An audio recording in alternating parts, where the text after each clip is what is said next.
Mga bro, 2023 has been a fantastic year para sa modernization program ng Philippine Navy.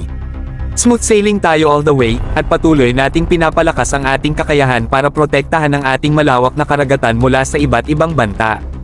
2 years from now, magiging mas matatag tayo dahil sa pagdating ng 2 missile corvettes na susuporta sa ating 2 Jose Rizal class guided missile frigates, ang BRP Jose Rizal at BRP Antonio Luna.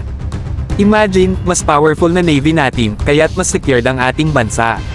Noong November 22, 2023, naganap ang keel laying ng unang corvette at ang steel coating rights ng pangalawang corvette sa Hyundai Heavy Industries, HHI, shipyard sa Ulsan, South Korea. Nakita ito ng mga top officials ng Philippine Navy, led by Vice Admiral Toribio Adachi Jr. Talagang exciting times ahead para sa atin. Ayon sa schedule, ang unang missile corvette ay deliver by 2025 habang ang pangalawa ay darating naman ng 2026.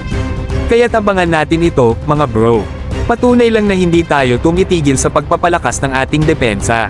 Ito ay hindi lang tungkol sa pagdagdag ng mga barko, kundi sa pagbibigay ng mas magandang future para sa ating lahat. With these new assets, mas kaya nating protektahan ang ating teritoryo at masisiguro natin ang kaligtasan ng bawat Pilipino.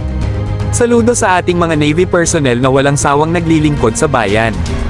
Kaya mga bro, stay tuned for more updates at patuloy nating suportahan ang modernization efforts ng ating Philippine Navy. Together, we sail forward, stronger and more united. Para sa mas maraming updates na katulad nito, you know the drill, like, subscribe and turn on the notification bell para palaging updated sa mga bagong videos.